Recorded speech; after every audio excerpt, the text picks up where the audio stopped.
चलिए, स्वागत है आपका सुपर 100 क्लासेस के इस यूट्यूब चैनल पे। 1000 वन लाइनर साइंस के प्रश्न का संग्रह है जो आपके आगामी एग्जाम एनटीपीसी के लिए मोस्ट इम्पोर्टेंट रहने वाला है। 5 जून से आपका एनटीपीसी का एग्जाम है। इसके लिए 1000 साइंस का रिवीजन क्लास है।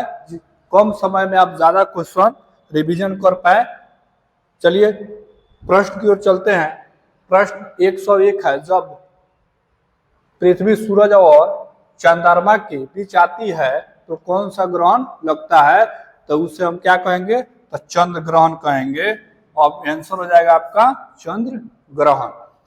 102 नंबर प्रश्न है, ध्रुव तारा गतिमान आभासित क्यों नहीं होता है? तो कहेंगे क्योंकि यह पृथ्वी के घूर्णन अक्ष के सीधे पड़ता है, इसलिए ध्रुव तारा गतिमान आभासित नहीं होता है।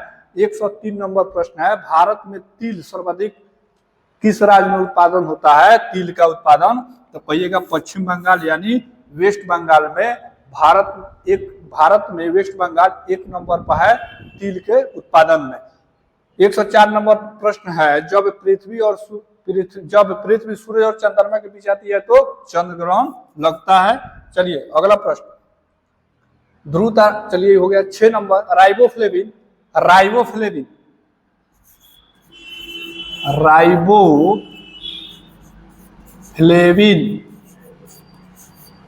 राइबोफ्लेविन किस विटामिन का रासायनिक नाम है? तो कहेंगे विटामिन B12 का रासायनिक नाम क्या हो गया? तो कहेंगे राइबोफ्लेविन। चलिए अगला प्रश्न है, कणिका यानी कार्पस के बिना रक्त तरल अंश को क्या कहेंगे? ठीक है, तो उससे सीरम कहते हैं, यानी आपका आंसर हो जाएगा सीरम। चलिए 109 नंबर प्रश्न है, विभवांतर कैसी राशि है? सदिश राशि है कि अदिश राशि है? तो कहेंगे विभवांतर क्या है? तो विभवांतर जो है ये अदिश राशि है। चलिए 110 नंबर प्रश्न है, विरंजक चूर्ण किसका ऑक्सीक्लोराइड है? तो विरंजक चूर्ण होता है वो कैल्शियम का ऑक्सीक्लोराइड है। चलिए 111 नंबर प्रश्न है, कार्नोटाइट किसका यक्ष है? तो यूरेनियम का यक्ष कार्नोटाइट को कहा जाता है। चलिए 112 नंबर प्रश्न है, मानव मूत्र में उत्सर्जित होता है तो कहेंगे विटामिन सी और विटामिन बी, क्योंकि ये पानी में घुलनशील विटामिन होता है बी और सी। तो आपका आंसर हो जाएगा विटामिन सी। चलिए 113 नंबर, सबसे छोटी जीवित कोशिका का नाम क्या है? तो सबसे छोटी जीवित कोशिका का नाम है माइक्रोप्लाज्मा। तो आपका आंसर हो जाएगा माइक्रोप्लाज्मा। 114 नंबर है, पैतृकता सिद्ध करने में सहायक है, यानी अगर आपके वंशज के बारे में मालूम करना है, आपके पिता के बारे में मालूम करना है, तो पैतृक सिद्ध करने में क्या सहायक है? तो कहेंगे डीएनए टेस्ट होगा या फिंगरप्रिंट टेस्ट के माध्यम से हम ये जान सकते हैं। ठीक है, पैतृकता सिद्ध कर सकते हैं। चलिए अगला प्रश्न है, पुरुष और स्त्री जीन संगठन होता है पुरुष और स्त्री में। तो देखिए XY जो होता है ये पुरुष का होता है पुरुष में, और X जो होता है ये आपका महिला में होता है। अब ध्यान से देखिएगा, जब इन दोनों का क्रॉस होगा तो यहां से अगर XY मिला तो कहेंगे लड़का होगा, XY लड़का होगा। अगर XX मिला तो कहेंगे क्या होगी? तो कहेंगे लड़की होगी। अब इसके लिए जिम्मेवार कौन है? तो कहेंगे पुरुष जिम्मेवार है। लड़का होगा कि लड़की होगा, इसके लिए जिम्मेवार कौन है? तो कहिएगा पुरुष जिम्मेवार है इसके लिए। ठीक, चलिए अगला प्रश्न है, मैग्नीज अथवा कोस्टेटन को परमाणु प्रतिरोधन बनाने में प्रयुक्त किया जाता है, क्योंकि कहेंगे इसका विशिष्टता अधिक पाया जाता है इसमें, इसलिए। चलिए 117 नंबर प्रश्न है, कंप्यूटर का जनक किसे कहा गया, यानी कंप्यूटर के पिता, फादर ऑफ कंप्यूटर किसे कहा गया है? तो कहिएगा चार्ल्स बेबेज को कहा जाता है फादर ऑफ कंप्यूटर। चलिए 118 नंबर प्रश्न है, सोडा वाटर में नींबू का रस डालते हैं तो क्या हो जाता है? बुलबुले निकलने लगता है, ऐसा किस लिए होता है? तो कहेंगे सही इसलिए होता है, क्षारीय होता है इसलिए कहेंगे। ठीक है, तो यहाँ पे चलिए अब नींबू का रस जो है वो एसिड है, सोडा वाटर बेस है, दोनों रिएक्शन करेगा तब बुलबुला निकल पे करेगा। चलिए 119 नंबर, कटे हुए सेव का रंग कुछ देर बाद भूरा हो जाता है क्योंकि वो वायु से क्रिया करके क्या बना लेगा, तो कहेंगे आयरन ऑक्साइड बना लेगा। ठीक है, तो आयरन ऑक्साइड बना लेगा क्योंकि आयरन पाया जाता है सेव में, आयरन पाया जाएगा सेव में, और उसे जब वायु के कांटेक्ट में आएगा तो ऑक्सीजन से रिएक्शन करके आपको आयरन ऑक्साइड बना लेगा। ठीक, चलिए 120 नंबर प्रश्न है, थायराइड ग्रंथि से थायरॉक्सिन स्रावित करने के लिए उत्तेजित करने वाले अंतःस्रावी ग्रंथि हार्मोन का नाम पूछा है, तो उस हार्मोन का नाम है TSH। ठीक, चलिए अगला प्रश्न है 121 नंबर, पाचन क्रिया में प्रोटीन किस पदार्थ में बदलता है, यानी पाचन क्रिया में जो प्रोटीन है वो किस पदार्थ में बदलेगा, तो प्रोटीन बदलेगा एमिनो एसिड में, यानी एमिनो अम्ल में। हमारे बॉडी को 20 प्रकार के एमिनो एसिड की आवश्यकता होती है। 22 नंबर प्रश्न है, मुंह से निकली लार पाचन करती है किसका, तो कहेंगे स्टार्च का, यानी मुंह से जो लार निकलती है वो स्टार्च का पाचन करती है। चलिए 123 नंबर प्रश्न है, रानीखेत बीमारी फैलता है तो किससे फैलती है रानीखेत बीमारी, तो कहिएगा वायरस से, किससे, वायरस से। चलिए 124 नंबर प्रश्न है, सर्वप्रथम रक्तचाप रक्त परिसंचरण तंत्र का अध्ययन किसने किया, तो कहिएगा विलियम हार्वे ने रक्त परिसंचरण तंत्र के बारे में बताए थे, उनका नाम है विलियम हार्वे। चलिए ये 25 नंबर प्रश्न देखिए, दिल की धड़कन को प्रारंभ करने का कार्य किसका है, तो किसका है, तो पेस मेकर का काम है, दिल की धड़कन को प्रारंभ करने का कार्य किसका है, तो पेस मेकर। ठीक है, आर्टिफिशियल होता है। ठीक, चलिए कह रहा है रक्त में पाए जाने वाले धातु कौन सी है, यानी रक्त में पाए जाने वाले धातु कौन सी है, तो आयरन पाया जाता है, रक्त में आपको आयरन पाया जाता है। चलिए 127 नंबर प्रश्न है, हाइड्रोजन बम किस सिद्धांत पर आधारित है, तो हाइड्रोजन बम में क्या होता है, तो कहेंगे नाभिकीय संलयन पर आधारित होता है हाइड्रोजन बम। 128 नंबर प्रश्न है, एक द्रव्य बूंद की प्रवृत्ति गोल आकार लेने की क्या होती, माने किस कारण होगी, तो देखिए जब भी आप स्नान करते होंगे तो देखिएगा आपके शरीर पे जल का माने बूंदा गोल गोल आ जाता है, गोल गोल दिखाई देने लगता है, वो किसके कारण, तो कहेंगे पृष्ठ तनाव के कारण। तो वही कह रहा है एक द्रव्य बूंद की प्रवृत्ति गोल आकार लेने की होती है, जिसका क्या कारण है, तो कहेंगे पृष्ठ तनाव के कारण गोल दिखाई देता है। चलिए 129 नंबर प्रश्न है, जल में घुलनशील विटामिन, तो जल में घुलनशील विटामिन कौन है, तो कहेंगे विटामिन बी और विटामिन सी। दो विटामिन जल में घुलनशील होता है, जबकि विटामिन ए, डी, ई और के, ई जो है ये वासा में घुलनशील होता है, तो कहिएगा ये वासा में घुलनशील। तो याद रखिएगा, पूछता है एग्जाम में जल में घुलनशील विटामिन कौन है और वासा में घुलनशील विटामिन कौन है। 130 नंबर प्रश्न है, पृथ्वी का घूर्णन अक्ष इसकी कक्षा के तल पर लंबवत नहीं है। ठीक है, कक्ष तल पर लंबवत नहीं है, यह झुकाव किसके लिए जिम्मेवार है, तो कहेंगे जो झुका है ना 23.5 डिग्री पर, तो कहेंगे पृथ्वी पर मौसम बदलने के लिए। ठीक है, तो मौसम बदलने का कारण क्या है, तो कहेंगे पृथ्वी का 123 डिग्री पर झुकाव। चलिए 131 नंबर प्रश्न है, कौन से एकमात्र भारतीय वैज्ञानिक है जिसने भौतिकी के क्षेत्र में नोबेल पुरस्कार प्राप्त किए थे, तो कहिएगा डॉक्टर सीवी रमन। ठीक है, इन्होंने ही रमन प्रभाव दिए थे, रमन प्रभाव। ठीक, तो सीवी रमन है। 132 नंबर प्रश्न है, किसने न्यूटन से पूर्व ही बता दिया था कि सभी वस्तु पृथ्वी की ओर आकर्षित होती है।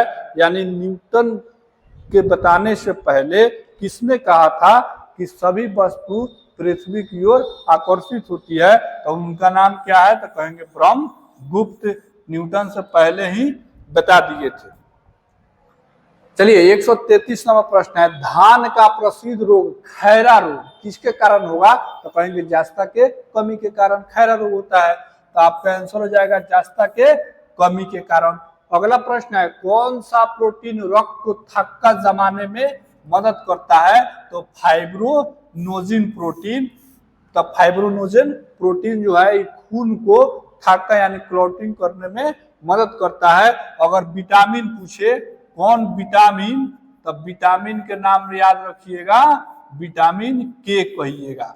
तो विटामिन कौन सा है, तो विटामिन के है, जो ब्लड क्लॉटिंग में सहायक होता है, रक्त के थक्का जमाने में सहायक होता है। 135 नंबर प्रश्न है, कौन सी जहरीली गैस हमारे रक्त में हीमोग्लोबिन के साथ मिल जाती है और हमारी मृत्यु का कारण बन जाती है, तो कार्बन मोनोऑक्साइड जो है ना, आपका ब्लड में घुलनशील गैस है कार्बन मोनोऑक्साइड। ठीक है, कार्बन मोनोऑक्साइड आराम से मिल जाता है आपके ब्लड में, तो आंसर हो जाएगा आपका कार्बन मोनोऑक्साइड।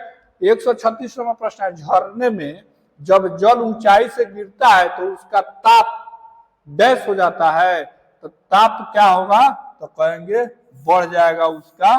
ठीक है, चलिए 137 नंबर प्रश्न है, चंद्रमा पर कोई भी अंतरिक्ष यात्री नींबू का शरबत नहीं पी सकता है, क्योंकि चंद्रमा पर क्या नहीं है, तो वायुमंडल नहीं है। अगर वहां पे पानी पीजिएगा ना ऐसे, तो वो आपके मुंह में ना जाके वायुमंडल में छटाएगा पानी। ठीक है, तो क्यों, तो इसका कारण क्या है, तो कहेंगे वहां पे वायुमंडल नहीं है। वहां पे बोलिएगा ना, तो वहां पे किसी को सुनाई नहीं देगा। जैसे मान लो दो अंतरिक्ष यात्री गए चंद्रमा को, आपस में बात करना चाहते हैं, तो एंग बोलेंगे तो सुनाइए नहीं देगा, कैसे कि वहां पे वायुमंडल नहीं है। ध्वनि को एक स्थान से दूसरे स्थान तक ले जाने के लिए किसी न किसी माध्यम की आवश्यकता पड़ती है, जो वो माध्यम कहाँ, चंद्रमा पर नहीं है। चलिए 138 नंबर प्रश्न है, कौन सा जीव अपनी त्वचा से श्वसन करता है, तो केचुआ अपने त्वचा से श्वसन करेगा, और तो आंसर हो जाएगा आपका क्या, केचुआ। और मेढक जो है ना, मेढक, तो मेढक भी श्वसन अपने त्वचा से करता है, त्वचा से करता है, और फेफड़ा से भी करता है, फेफड़ा से भी करता है। ठीक है, तो पानी में रहेगा तो त्वचा से शोषण करेगा, और स्थल पर रहेगा तो आपका फेफड़ा से शोषण करेगा। चलिए, इसलिए उसको उभयधर्मी कहा गया है, माने उभयचर कहा गया है। उभयचर माने पानी में रहेगा, जलों में रहेगा। 139 नंबर देखिए, शरीर के भीतर रक्त परिभ्रमण में कितना समय लगता है, तो कितना समय में आपका जो ब्लड है वो पूरे शरीर में एक चक्कर लगा देगा, तो कहेंगे 23 सेकेंड में। 23 सेकेंड में जो है ना, ये ब्लड पूरा बॉडी में घूम जाता है, एक साइकिलिंग पूरा कर लेता है। 140 नंबर प्रश्न है, डेसिबल क्या है, डेसिबल यानी डीबी क्या है, तो कहिएगा ध्वनि स्तर की माप है। क्या है, तो ध्वनि स्तर की माप है। अब समांतर ध्वनि स्तर कितनी होनी चाहिए, तो कहिएगा सामान्यतः ध्वनि स्तर आपको 60 डीबी होना चाहिए।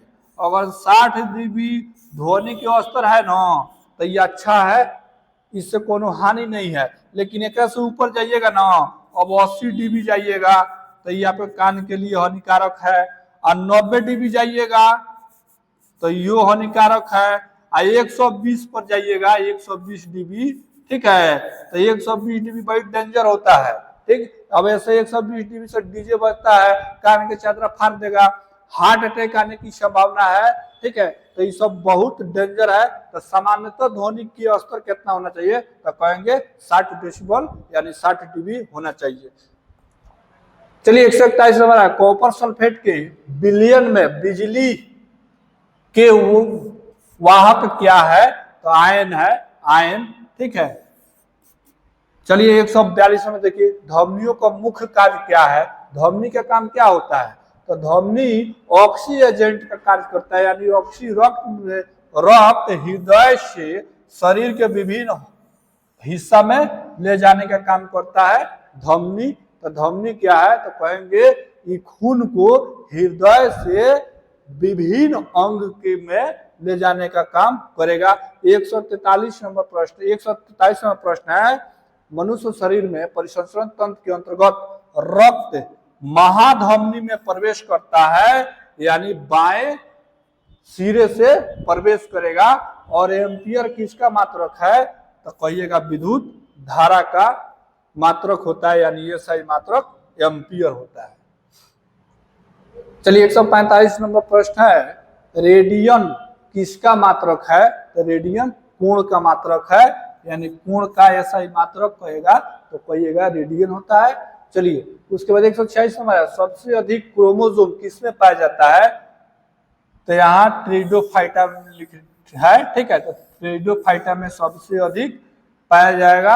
अगर मान लीजिए कुल है, किस कुल में पाया जाता है, किस वर्ग में, ठीक है, किस वर्ग में या किस समूह में, तो टेरिडोफाइटा समूह में। देखिए 147 नंबर प्रश्न है, कपड़ों से जंग के धब्बे हटाने के लिए क्या प्रयोग किया जाएगा, तो ऑक्जेलिक अम्ल का प्रयोग किया जाएगा, ठीक है।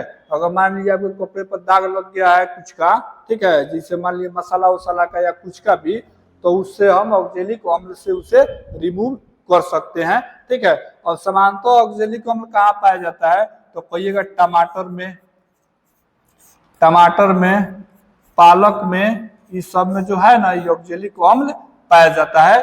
चलिए इस सेशन को ज्यादा से ज्यादा शेयर कीजिए ताकि आपके दोस्त भी इस सेशन का फायदा उठा सके। 1000 वन लाइनर प्रश्न का संग्रह है, कलेक्शन है, जो आपके एनटीपीसी एग्जाम के लिए मोस्ट इंपोर्टेंट प्रश्न रहेंगे। चलिए 148 नंबर प्रश्न देखते हैं, गन्ने में लाल सड़न रोग किसके कारण उत्पन्न होता है, तो कॉक के कारण, ठीक है, कॉक के कारण आपके गन्ने में लाल सड़न रोग हो जाएगा, ठीक है। चलिए 149 नंबर प्रश्न है, घोंसला बनाने वाला एकमात्र सांप कौन सा है, तो किंग कोबरा जो होता है ना, ये वो घोंसला बनाता है, ठीक है, तो किंग कोबरा घोंसला बनाता है। चलिए 150 नंबर प्रश्न है, रूमेटिक हृदय रोग का इलाज किसकी मदद से किया जाता है, तो कहेंगे एस्पिरिन की मदद से, ठीक है। चलिए 151 नंबर है, मनुष्य की लाल रुधिर कोशिका यानी आरबीसी का जीवन काल कितना होता है, तो उसका जीवन काल कितना होता है, 120 दिन आरबीसी का जीवन काल होता है। 152 नंबर प्रश्न है, मलेरिया मादा एनोफिलीज से फैलता है, जो मलेरिया है मादा एनोफिलीज मच्छर के काटने से फैलता है, इसकी खोज किसने किया, तो कहिएगा रोनाल्ड रॉस किए थे, तो आंसर हो जाएगा आपका रोनाल्ड रॉस। चलिए अगला प्रश्न है, मांसपेशी हड्डी से जोड़ने वाले ऊतक को क्या कहेंगे, टेंडन कहेंगे, यानी मांसपेशी को हड्डी से जोड़ने वाले ऊतक का नाम क्या है, तो टेंडन है, ठीक है। उसके बाद है 54 नंबर प्रश्न, फाइब्रोनोजेन किसके द्वारा फाइब्रिन में परिवर्तित होता है, तो रॉबिन्स के द्वारा परिवर्तित होता है। 155 नंबर प्रश्न है, साइनाइड विषाक्तता के कारण सेकेंडों में मृत्यु हो जाती है, तो कहेंगे कार्डियक अरेस्ट करता है, ठीक है। ये एक बैग आपका हार्ट पर यानी हृदय पर प्रभाव देगा, ठीक, तो डायरेक्ट आपका मौत हो जाएगा, ठीक है। अब देखिए 156 नंबर, किनकी भित्तियों पर रक्त द्वारा डाले गए दबाव को रक्त दाब कहा जाता है, तो धमनी की, ठीक है, तो धमनी की। चलिए 157 नंबर प्रश्न है, वह रुधिर वाहिका कौन सी है जो जिगर को ऑक्सीजनित रुधिर ले जाता है, तो कहेंगे यकृत धमनी, ठीक है, जो ऑक्सीजन ले जाने का काम करता है। अब कह रहा है भारत में पाई जाने वाली सबसे बड़ी मछली कौन सी है, तो सबसे बड़ी मछली व्हेल शार्क है, ठीक है, तो व्हेल मछली सबसे बड़ी होती है। कह रहा है दालें किसका एक अच्छा स्रोत है, यानी दाल किसका अच्छा स्रोत है, दाल, तो कहेंगे प्रोटीन का अच्छा स्रोत माना जाता है। 160 नंबर प्रश्न है, देसी घी में सुगंध क्यों आती है? तो देसी घी से सुगंध काहे आएगा? ठीक है, तो उसका आएगा इसलिए कि डाई एसिटिल के कारण उसमें सुगंध आता है। चलिए 161 नंबर प्रश्न है, टेलीविजन का आविष्कार किसने किया था? तो कहिएगा जेएल बेयर्ड ने टेलीविजन का आविष्कार किया था। 162 नंबर प्रश्न है, किस प्रकार के ऊतक शरीर के सुरक्षा कवच का कार्य करेंगे? तो एपिथेलियम ऊतक जो है इस सुरक्षा कवच का काम करता है। तो आंसर हो जाएगा एपिथेलियम ऊतक। 163 नंबर प्रश्न है, किसे जैव उर्वरक के रूप में प्रयोग किया जाएगा? तो एजोला। अब एजोला क्या है? तो कहिएगा जलीय पौधा है। एजोला क्या है? तो जलीय पौधा है, ठीक है, जिसका उर्वरक के रूप में प्रयोग किया जाता है। एजोला क्या है? तो जलीय फॉर्म है, यानी जलीय पौधा है। चलिए 165 नंबर, बीजों की प्राकृतिक किस्में उत्पन्न होती है? तब बीज जो होता है किसमें उत्पन्न होता है, किसमें रहता है? तो टेरिडोफाइट वाले समूह में बीज रहता है। 166 नंबर प्रश्न है, एस्टेरिडियम किसका मात्रक है? तो ठोस कोण का, ठीक है, ठोस कोण का मात्रक है एस्टेरिडियम। और ठोस का पूछे तो क्या, कोण का पूछे तो कहिएगा रेडियम, ठीक है। पास्कल तो दाब के सही मात्रक क्या होता है? पास्कल होता है। 168 नंबर प्रश्न, लोहे में जंग लगने की प्रक्रिया किसमें तेज होती है? तो कहिएगा तटीय क्षेत्र में। तो तटीय क्षेत्र में काहे तेज होगा? कैसे कि इधर वायु में अधिक आर्द्रता के कारण, अधिक आर्द्रता यानी नमी के कारण, ठीक है, उधर लोहा में जंग लगने की ज्यादा संभावना रहता है। मतलब जल्दी लोहा में जंग लग जाएगा जितने भी तटीय क्षेत्र वाले शहर हैं, ठीक है। चलिए 169 नंबर प्रश्न है, आजकल कार्बन डाइऑक्साइड के उत्सर्जन में सर्वाधिक योगदान करने वाले देश कौन सा है? ठीक है, तो कहेंगे यूएसए, ठीक है, यानी अमेरिका। 170 नंबर प्रश्न है, वातावरण की परिस्थिति से बचने के लिए हर साल एक विशेष समय में दूर स्थानों के लिए उड़ान भरने वाले पक्षी क्या कहलाते हैं? तो उसको प्रवासी पक्षी कहा जाता है, ठीक है, प्रवासी पक्षी, ठीक। चलिए 171 नंबर प्रश्न है, जल का सर्वाधिक शुद्ध रूप क्या होता है? तो वर्षा के जल जो होता है ना, वो शुद्ध रूप माना जाता है। वर्षा के जल शुद्ध रूप माना जाता है। अब समझिए अम्लीय वर्षा होता है, ठीक है, एगो अम्लीय वर्षा होगा तो इसका पीएच मान कितना? तो कहिएगा 5.6। अब इस अम्लीय वर्षा के कारण जो ताजमहल है ना वो पीला दिखाई दे रहा है, ठीक है। तो इसी अम्लीय बारिश के कारण ताजमहल का रंग पीला हल्का होते जा रहा है, ठीक। तो मौसम के सीजन के प्रथम बारिश होगा ना तो उसमें अम्लीय वर्षा होता है, ठीक है। अब देखिए 72 नंबर प्रश्न है, मनुष्य में पाचन क्रिया कहाँ प्रारंभ होगी? तो मनुष्य में पाचन क्रिया जो है ना मुंह से प्रारंभ हो जाता है, ठीक। चलिए 173 नंबर प्रश्न है, सोते समय रक्तदाब घटता है या बढ़ता है? तो सो जाएंगे तो रक्तदाब घट जाएगा, ठीक है। तो ज्यादा सोइएगा तो बीपीए कम हो जाएगा, ठीक है। तो हिसाब से सोना चाहिए, 5 घंटा, 6 घंटा, 12 घंटा सोइएगा, 10 घंटा सोइएगा। जगिएगा ना तो झंझनाहट महसूस होगा, कैसे कि ओवरा क्या है, रक्तदाब घट गया है। चलिए मानव रक्त का पीएच मान 7.4। तो ये अम्लीय होता है कि क्षारीय? तो कहिएगा क्षारीय होता है। क्या होता है? क्षारीय प्रवृत्ति के होता है रक्त। चलिए आरबीसी का कब्रगाह किसे कहा गया है? तो आरबीसी का कब्रिस्तान कहा गया है प्लीहा को। लेकिन आरबीसी का निर्माण पूछ लेता है, आरबीसी का निर्माण, तो निर्माण कहाँ होगा? तो कहिएगा बोन मैरो में, यानी अस्थि मज्जा में निर्माण होगा। और मृत्यु कहाँ होगा? तो कहिएगा मृत्यु होगा प्लीहा में, ठीक है। चलिए 176 नंबर प्रश्न है, गर्भाशय में विकसित हो रहे भ्रूण को किस संरचना द्वारा पोषण मिलता है?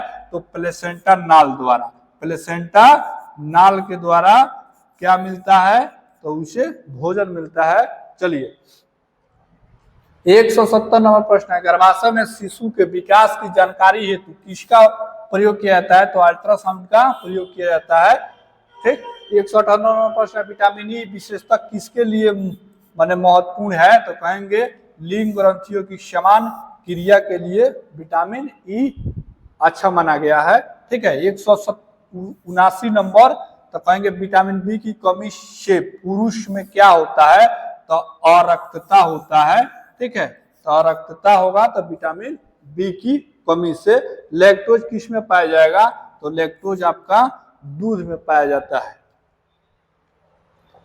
चलिए 181 नंबर प्रश्न है, भ्रूण के विकास के लिए किस अंग के द्वारा खाद्य आपूर्ति की जाती है? तो कहेंगे बीजाक्षण के द्वारा। आंसर क्या होगा? बीजाक्षण हो जाएगा। 182 नंबर प्रश्न है कि गाय और भैंस के थानों में दूध उतारने के लिए किस हार्मोन की सुई लगाई जाएगी? तो ऑक्सीटोसिन हार्मोन की इंजेक्शन लगाया जाता है। 183 नंबर प्रश्न है, रूमेटिक हृदय रोग का इलाज किसकी मदद से? तो एस्पिरिन की मदद से किया जाता है। तो आंसर हो जाएगा एस्पिरिन। 184 नंबर प्रश्न देखिए, मनुष्य की यानी आरबीसी का जीवन काल 120 दिन। चलिए 185 नंबर है, इटाई रोग किस धातु की कमी से? तो कैडमियम की जब कमी होगा ना तो इटाई रोग हो जाएगा आपको। ठीक है। अगर थायरॉक्सिन की कमी से कौन सा रोग? तो घेगा रोग, यानी आयोडीन की कमी से भी। ठीक। आयोडीन की कमी।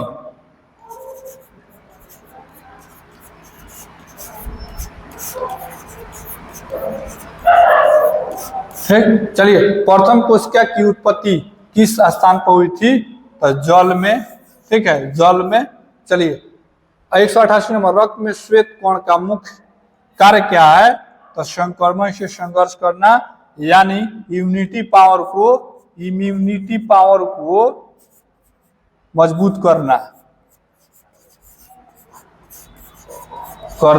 काम है, यानी रोग प्रतिरोधक क्षमता बढ़ाता है। रोग प्रतिरोधक क्षमता बढ़ाता है। ठीक। तो WBC यानी श्वेत रक्त। चलिए 179 प्रश्न है, मधुमेह के रोगी द्वारा प्रयोग में लाए जाने वाले स्वीटेक्स में कितना ऊर्जा होता है? तो 5 कैलोरी की ऊर्जा के आसपास उसमें रहता है।